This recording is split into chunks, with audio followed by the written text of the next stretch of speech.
नमस्कार साथियों, स्वागत है आप सभी लोगों का एक बार फिर से अपने प्यारे से विद्याकुल प्लेटफॉर्म पे। कैसे हैं आप सब? उम्मीद करते हैं हमारे सभी साथी स्वस्थ होंगे, मस्त होंगे और एक बार फिर से केमिस्ट्री की तैयारी के लिए हमारे साथ जुड़ चुके होंगे। कॉपी पेन निकाल लेना, अगर चैनल पे नए हो तो सब्सक्राइब भी कर लेना, वीडियो को लाइक भी करना और साथ ही साथ वीडियो पसंद आए तो साथ में अपने दोस्तों तक शेयर भी कर देना। प्यारे बच्चों, हम लोग स्टार्ट किए हैं केमिकल बॉन्डिंग। एक नया चैप्टर है क्लास 11th का, लेकिन केमिस्ट्री का एक इंपॉर्टेंट चैप्टर है, इसको स्किप नहीं किया जा सकता है क्योंकि पूरी केमिस्ट्री इसी पे बेस्ड है। तो इस चैप्टर की आज हम शुरुआत करेंगे। आज इंट्रोडक्शन पार्ट है जहां पे हम ये देखने वाले हैं कि क्या रीजन होता है कि एटम बॉन्ड का फॉर्मेशन क्यों करते हैं। ठीक है, स्टेबिलिटी क्या होती है, कितने टाइप के बॉन्ड्स बनते हैं, ये सारी चीजें यहाँ पे हम लोग क्या करने वाले हैं, आज डिस्कस करने वाले हैं। तो सभी साथी जल्दी से मेरे साथ कमेंट सेक्शन में आ जाओ भैया, फिर आज इस क्लास की शुरुआत करते हैं। सबसे पहले अगर हम बात करते हैं कि भाई इंट्रोडक्शन पार्ट पे बात करते हैं कि भाई क्या होता है केमिकल बॉन्ड। चैप्टर है अपना केमिकल बॉन्डिंग, तो इंट्रोडक्शन की बात करते हैं। इंट्रोडक्शन पार्ट में क्या है, देखो हमको पता है, हम अभी तक पढ़े हैं कि जो मैटर है उसका सबसे स्मॉलेस्ट यूनिट का नाम एटम।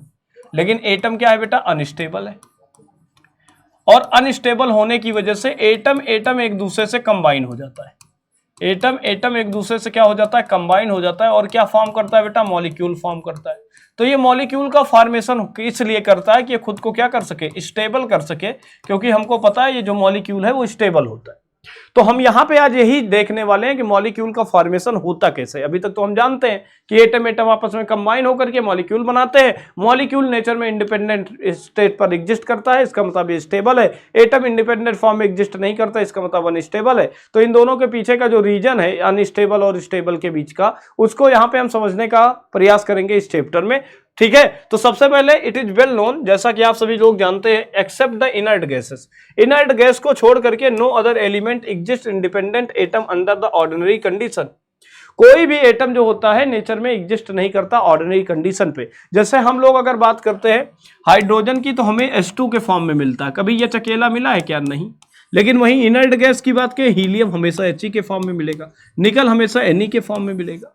तो जो इनर्ट गैस होते हैं उनके एटम इंडिपेंडेंट फॉर्म में एग्जिस्ट कर सकते हैं, अकेले रह सकते हैं, लेकिन किसी अदर एलिमेंट के एटम नेचर में इंडिपेंडेंट या अकेले फॉर्म में नहीं रहते।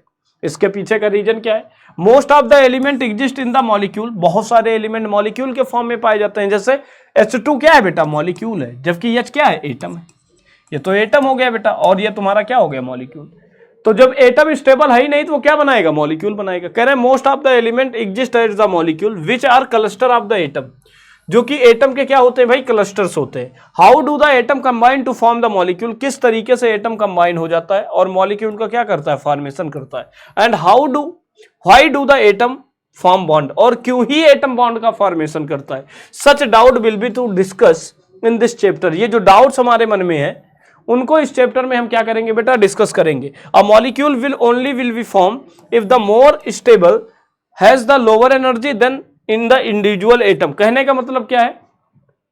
अगर किसी स्पीसीज के पास एनर्जी ज्यादा है तो उसके पास अनस्टेबिलिटी होती है। जैसे अगर तुम बहुत गुस्से में रहो तो तुम्हारे सारे डिसीजन गलत जाएंगे ही जाएंगे। सिंपल सी बात है, सबको पता है कि दिमाग उस समय हमारा स्टेबल नहीं होता, सोचने के लिए कैपेबल नहीं होता। उस कंडीशन में क्या हो जाता है? वो अनस्टेबल होता है। लेकिन अगर हम वहीं पे बेटा बात करें, शांत दिमाग से किसी चीज को सोचें तो उसका हल आसानी से मिल जाता है। कहते क्या है, जब कोई भी एटम किसी दूसरे एटम के साथ जुड़ता है तो उसकी एनर्जी कम हो जाती है। एनर्जी कम हो गई, इसका मतलब स्टेबिलिटी क्या हो जाती है? बढ़ जाती है। इसी की वजह से वो क्या करता है? बॉन्ड का फॉर्मेशन करता है। तो जब कभी भी बॉन्डिंग होती है बेटा, याद रखोगे, बॉन्ड बनने की कंडीशन में एनर्जी हमेशा क्या होती है? कम। बॉन्ड का मेन पर्पज अगर कोई तुमसे पूछता है कि बॉन्डिंग का मेन पर्पज क्या होता है, तो इसका मेन पर्पज होता है रिड्यूस द एनर्जी। एनर्जी को क्या करना है बेटा? रिड्यूस करना ही इसका मेन पर्पज है। और एनर्जी कम हो जाएगी तो स्टेबिलिटी बढ़ जाएगी। तो इसका मतलब ये आया कि जो स्टेबिलिटी है, ये स्टेबिलिटी जो होती है इनवर्सली प्रोपोर्शनल है बेटा क्या? एनर्जी ज्यादा है तो स्टेबिलिटी उस कंडीशन में क्या हो जाएगी? कम हो जाएगी। स्टेबिलिटी क्या हो जाएगी बेटा? कम हो जाएगी। ठीक है, अब बेटा हम बात करते हैं केमिकल बॉन्ड क्या होता है। What is the chemical bond? Chemical का मतलब केमिस्ट्री वाला बॉन्ड है। ठीक है, एक फिजिकल बॉन्ड होता है जो हम लोग आपस में बना लेते हैं, यारी दोस्ती वाला। एक केमिकल बॉन्ड है जो एटम के ही बीच में बनता है। कह रहे हैं a force that act between the two or more than two atom hold them together as the stable molecule. कह रहे हैं जो केमिकल बॉन्ड है एक टाइप का अट्रैक्शन है। बॉन्ड का मतलब आप किसी से जुड़ते हैं तो किसकी वजह से? अट्रैक्शन की वजह से। ठीक है, आप अपने माता पिता से जुड़े हैं तो एक प्यार अट्रैक्शन की वजह से जुड़े हैं। सिमिलर एटम भी एक दूसरे से जुड़ता है तो अट्रैक्शन की वजह से जुड़ता है। ये जो अट्रैक्शन फोर्स काम करता है किसी भी एटम के बीच में, this is called chemical bond. It is a union of two, it is a union of two और more than two atom involving redistribution of among them. इसमें क्या होता है, जब बॉन्ड का फॉर्मेशन होता है तो इलेक्ट्रॉन का डिस्ट्रीब्यूशन होता है। किसी के पास इलेक्ट्रॉन ज्यादा है तो अपने इलेक्ट्रॉन दूसरे जिसके पास कम है उसको दे देता है और इस तरीके से क्या करता है, बॉन्ड बना लेता है। तो जब एटम एटम से कंबाइन होता है तो इलेक्ट्रॉन का रीडिस्ट्रीब्यूशन हो जाता है, जिससे फोर्स ऑफ अट्रैक्शन दो एटम्स के बीच में बढ़ जाता है। ये जो फोर्स ऑफ अट्रैक्शन बढ़ता है उसी को हम लोग क्या नाम देते हैं, केमिकल बॉन्ड कहते हैं। This process accompanied by the decrease of the energy। ये प्रोसेस कैसे होती है, जब इलेक्ट्रॉन का डिस्ट्रीब्यूशन होगा तो इलेक्ट्रॉन इलेक्ट्रॉन के बीच की डिस्टेंस बढ़ेगी और जब डिस्टेंस बढ़ जाएगी तो रिपल्सन भी क्या हो जाएगा बेटा। इस कंडीशन में इलेक्ट्रॉन के बीच का रिपल्सन, इनके बीच का रिपल्सन जो है, रिपल्सन क्या हो जाएगा बेटा, डिक्रीज कर जाएगा। और रिपल्सन डिक्रीज कर गया इसका मतलब इस कंडीशन में एनर्जी भी क्या हो जाएगी, डिक्रीज कर जाएगी। Decrease the potential energy, potential energy की कमी से strength of the bond increases, strength of bond क्या होगा, इंक्रीज हो जाएगा। Therefore the molecule are the more stable than the atom. इसी कारण से जो मॉलिक्यूल होते हैं वो एटम से ज्यादा स्टेबल होते हैं। अब जैसे पहला क्वेश्चन आपसे कोई कहे कि ये मुझे बता दो एटम जो है ज्यादा स्टेबल है या मॉलिक्यूल, तो आप सिंपल कहोगे कि मॉलिक्यूल ज्यादा स्टेबल है क्योंकि उसकी पोटेंशियल एनर्जी कम है as compare to atom. Simple सा पॉइंट ये। कोई आपसे पूछे what is the chemical bond, तो वो कहो केमिकल बॉन्ड जो होता है एक टाइप का अट्रैक्शन फोर्स होता है जो दो एटम्स के बीच में क्या करता है, काम करता है। ठीक है, अब हम थोड़ी सी चर्चा को आगे बढ़ाएंगे। अब देखो बॉन्ड दो तरीके के होते हैं। कुछ बॉन्ड हमारे स्ट्रॉन्गेस्ट नेचर के होते हैं जिनका इंटर एटॉमिक एनर्जी कितनी होती है बेटा, 200 किलो जूल पर मोल होती है। ऐसे बॉन्ड जिसको ब्रेक करने के लिए कम से कम 200 किलो जूल पर मोल एनर्जी की रिक्वायरमेंट होती है, वो स्ट्रॉन्ग बॉन्ड की कैटेगरी में आते हैं। वहीं पे अगर हम बात करते हैं वीक बॉन्ड, तो वीक बॉन्ड को ब्रेक करने के लिए 8 से कितना बेटा, 42 किलो जूल एनर्जी की रिक्वायरमेंट होती है। ठीक है, तो सबसे पहले हम बात करेंगे स्ट्रॉन्गेस्ट नेचर के बॉन्ड कौन कौन से। स्ट्रॉन्गेस्ट नेचर के 4 बॉन्ड है। पहले बॉन्ड का नाम क्या है बेटा, फर्स्ट बॉन्ड का नाम है आयनिक बॉन्ड, दूसरे का नाम है बेटा कोवैलेंट बॉन्ड, तीसरे का नाम है कोऑर्डिनेट और चौथा क्या है बेटा, मेटालिक बॉन्ड। आयनिक बॉन्ड मतलब जो आयंस के बीच में बॉन्ड बनता है उसे आयनिक बॉन्ड कहते हैं। कोवैलेंट बॉन्ड का मतलब इलेक्ट्रॉन की शेयरिंग करके भी एटम्स क्या करते हैं, बॉन्ड का फॉर्मेशन करते हैं, इसलिए इसको कोवैलेंट बॉन्ड भी कहा जाता है। स्ट्रॉन्ग बॉन्ड का मतलब कोऑर्डिनेट बॉन्ड होता है, जहां पे लुईस एसिड और बेस के केस में बॉन्ड बनता है तो उसे स्ट्रॉन्ग बॉन्ड कहते हैं। मेटल्स के बीच में जो बॉन्ड एग्जिस्ट करे उसे मेटालिक बॉन्ड के नाम से भी जाना जाता है।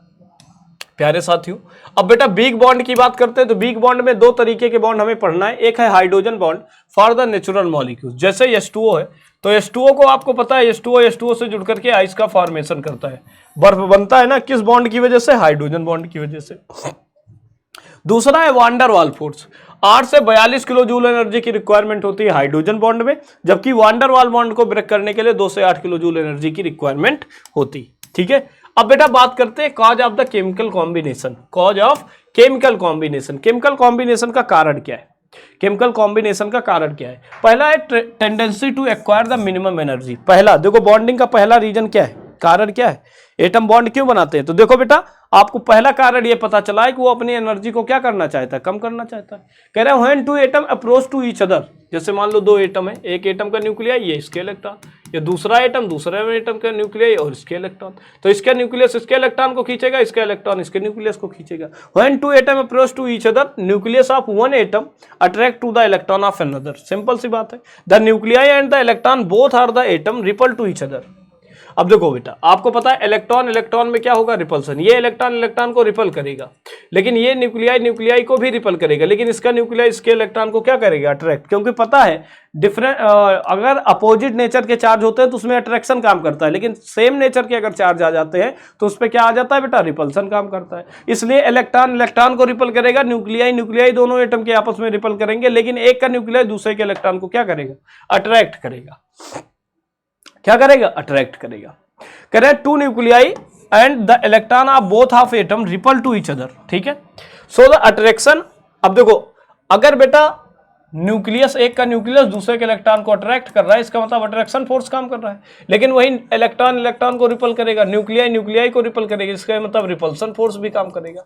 इसका मतलब ये समझ में आया कि यहाँ पे दो तरीके के फोर्स काम करेंगे, एक तरफ तो अट्रैक्शन है, दूसरी तरफ क्या है बेटा, रिपल्सन है। दूसरी तरफ क्या है बेटा, रिपल्सन है। तो बॉन्ड फॉर्मेशन तब होगा जब अट्रैक्शन और रिपल्सन आपस में क्या हो जाए, इक्वल। जब अट्रैक्शन और रिपल्सन की कंडीशन आपस में क्या आ जाएगी, इक्वल आ जाएगी, तो इस कंडीशन में बॉन्ड का क्या हो जाएगा बेटा, फॉर्मेशन। इस कंडीशन में क्या हो जाएगा बेटा, बॉन्ड का फॉर्मेशन हो जाएगा। तो कह रहे हैं bond formation is the exothermic process. ध्यान से सुनना, जब दो एटम आपस में कंबाइन होंगे तो उस कंडीशन में एनर्जी रिलीज होगी, और जब कभी भी एनर्जी रिलीज होगी तो इसको हम क्या नाम देंगे बेटा, एक्सोथर्मिक प्रोसेस के नाम से जानेंगे। अब जैसे यहाँ पे दो एटम के बीच में potential energy versus bond attraction और रिपल्सन का ग्राफ बना है। जैसे दोनों एटम दूर दूर थे तो अट्रैक्शन ज्यादा था, जब पास पास आए तो इनकी एनर्जी इसके रिस्पेक्ट में, यहाँ एनर्जी देखो, यहाँ की एनर्जी 0 थी, यहाँ पोटेंशियल एनर्जी कम हो गई। और जब पास आएंगे, जब बॉन्ड बनेगा तो यहाँ पे अट्रैक्शन और रिपल्सन इक्वल हो जाएगा, पोटेंशियल एनर्जी सबसे कम हो जाएगी और यहाँ पे बॉन्ड का फॉर्मेशन होगा। अब और अगर एटम पास आ जाएंगे बेटा, देखो देखो रिपल्सन बढ़ता जाएगा। इस कंडीशन में देखो यहाँ पे क्या रहा होगा, यहाँ पे अट्रैक्शन इज ग्रेटर देन क्या रहा होगा, रिपल्सन। लेकिन यहाँ पे क्या हो गया, अट्रैक्शन इज इक्वल टू क्या हो गया, रिपल्सन। और यहां पे क्या होगा, repulsion is greater than attraction हो जाएगा। तो ये कंडीशन स्टेबल कंडीशन है, बॉन्ड का फॉर्मेशन यहीं पे होगा। ठीक है, कह रहे हैं। और दूसरी कंडीशन क्या है, condition to acquire the noble gas electronic configuration. दूसरी कंडीशन है, हर एक एलिमेंट खुद को स्टेबल करना चाहता है, और नेचर में स्टेबल फॉर्म में केवल इनर्ट गैस के एलिमेंट पाए जाते हैं, एटम पाए जाते हैं। तो हर एक एलिमेंट क्या करता है, नोबेल गैस का इलेक्ट्रॉनिक कन्फिगरेशन गेन करना चाहता है खुद को स्टेबल करने के लिए। कह रहे atom combine to acquire the noble gases का electronic configuration. Only outermost shell electron NsNp n-1d shell electron participated in bond formation. यहां पे क्या होता है, बॉन्ड के फॉर्मेशन में हमेशा आउटर मोस्ट सेल के ही इलेक्ट्रॉन पार्टिसिपेट करते हैं। अब आउटर मोस्ट सेल में क्या हो सकता है, NS हो सकता है, NP हो सकता है, n-1d हो सकता है। यही इलेक्ट्रॉन क्या कर सकता है, बॉन्ड के फॉर्मेशन में पार्टिसिपेट कर सकता है। Inert gas element do not participate in the bond formation. Inert gas के जो इलेक्ट्रॉन होते हैं वो बॉन्ड फॉर्मेशन में पार्टिसिपेट नहीं करते, as they have stable electronic configuration, hence will have the minimum energy।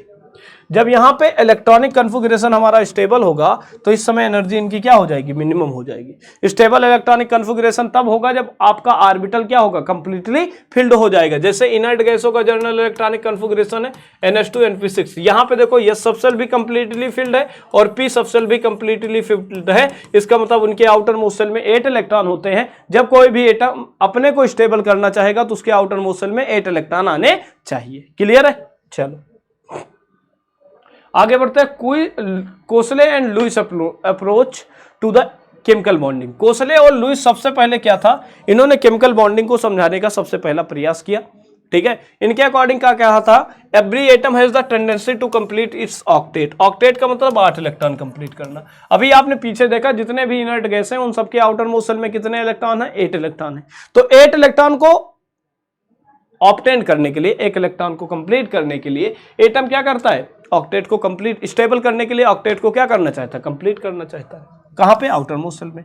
Hydrogen है टेंडेंसी टू कंप्लीट डबलेट। अब देखो हाइड्रोजन के नियरेस्ट गैस क्या है, हीलियम। हीलियम के आउटर मोस्ट सेल में 2 इलेक्ट्रॉन है, तो हाइड्रोजन को कितने इलेक्ट्रॉन चाहिए, 2 इलेक्ट्रॉन कंप्लीट करने के लिए इलेक्ट्रॉन की शेयरिंग करेगा। To acquire the inert electronic configuration atom lose gain और द शेयर द इलेक्ट्रॉन। अब देखो ऑक्टेट को कंप्लीट करने के लिए एटम के 3 चॉइसेस है, या तो इलेक्ट्रॉन दे दे, या तो ले ले, या तो इलेक्ट्रॉन की क्या कर ले, शेयरिंग। कंडीशन है कि 8 इलेक्ट्रॉन चाहिए बस।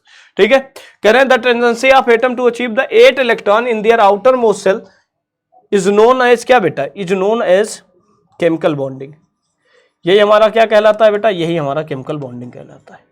आज का टॉपिक हम बेटा यहीं पे क्या करेंगे, समाप्त करेंगे। आई होप आपको इंट्रोडक्शन पार्ट समझ में आ गया कि एटम अनस्टेबल है। एटम खुद को स्टेबल करने के लिए मॉलिक्यूल बनाता है। मॉलिक्यूल एटम से ज्यादा स्टेबल होता है क्योंकि इनकी पोटेंशियल एनर्जी कम होती है। ठीक है, ठीक है। उसके बाद हमने देखा कि हमारे पास बॉन्ड बनने के 2 कंडीशन है। खुद को स्टेबल करने के लिए वो क्या करेगा, इलेक्ट्रॉनिक कन्फिगरेशन इनर्ट गैस का ऑब्टेन करने का प्रयास करेगा। इसका मतलब इसके आउटर मोस्ट सेल में 8 इलेक्ट्रॉन होंगी। 8 इलेक्ट्रॉन को कंप्लीट करने के लिए एटम के पास कई सारी चॉइसेस है, या तो इलेक्ट्रॉन दे दे, या तो इलेक्ट्रॉन ले ले, या तो इलेक्ट्रॉन की शेयरिंग कर ले। जब इलेक्ट्रॉन देता है बेटा तो आयनिक बॉन्ड बनता है। जब क्या करता है, इलेक्ट्रॉन क्या करता है बेटा, शेयर करता है, तो कोवैलेंट बॉन्ड का फॉर्मेशन होता है। इसके आगे की चर्चा नेक्स्ट क्लास में करेंगे। तब तक के लिए धन्यवाद बेटा, bye, take care, love you all. मिलते हैं बेटा अगली क्लास में, टेक केयर।